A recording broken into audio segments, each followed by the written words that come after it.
Saya pernah ditanya sama seorang dosen, Gus, saya ini ngaji hadis banyak, tapi ada yang saya tidak paham, yaitu mangkola la ilaha illallah dakhalal jannah, ada kalimat wa in zana wa in saroko.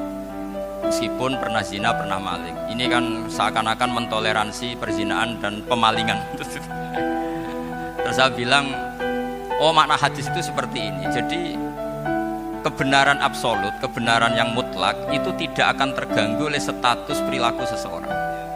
Saya berkali-kali memberi contoh. Orang yang ditangkap KPK akan bilang 1 tambah 1 2. KPK-nya juga bilang 2.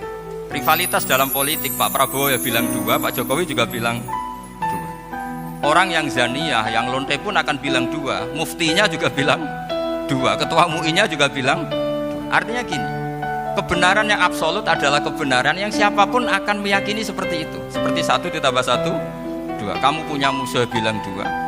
Kalau ibu-ibu ini punya maru, ya marunya bilang 2 tadi tambah mama. Nggak tahu saya terjemahnya apa tadi. Nah, kebenaran yang absolut itu kebenaran yang siapapun pasti mengakui. Dan uniknya begini, saya kalau saya pernah ngaji acara himmah, acara pondok sarang di Demak. Kalau kamu bilang 1 ditambah 1 menjadi 2, untuk mengatakan 2 itu kamu butuh hadiah enggak? Mereka semua jawab enggak. Kita semua enjoy saja mengatakan tembok itu putih. Kenapa? Karena memang putih. Kita mengatakan 1 tambah 1 2 karena memang kita tanpa presentasi dapat hadiah, dapat penghormatan. Kenapa untuk mengatakan Allah itu Tuhan kita butuh surga? Memangnya kalau tidak ada surga Allah tidak jadi Tuhan? Ini problem orang soleh-soleh yang terlalu pesimis. Makanya nanti orang-orang soleh itu masuk surganya berat. Tapi kalau orang alim lebih gampang kira-kira seperti itu. Iya, karena kan imannya lebih bagus. Dalam hadis qudsi Allah ini yang dibeli orang-orang soleh.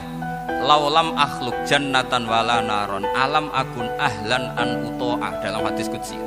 Kalau saja saya tidak menciptakan surga dan neraka, apa saya tidak jadi Tuhan yang perlu ditaati? Apa kalau kamu tidak saya kasih uang 1 juta terus bilang 1 tambah 1 11? Enggak kan? Tetap bilang berapa? 2. Kalau kebenaran absolut yang 1 tambah 1 kamu bilang 2 meskipun tanpa mendapat hadiah. Kenapa untuk bilang Allah Tuhan kamu butuh hadiah surga? Itu kan serah ikhlas belas. Makanya saya terus mengajarkan ikhlas. Ikhlas itu bisa dilatih dengan akal, dengan pikiran, bil ilmi lah. Harus dilatih.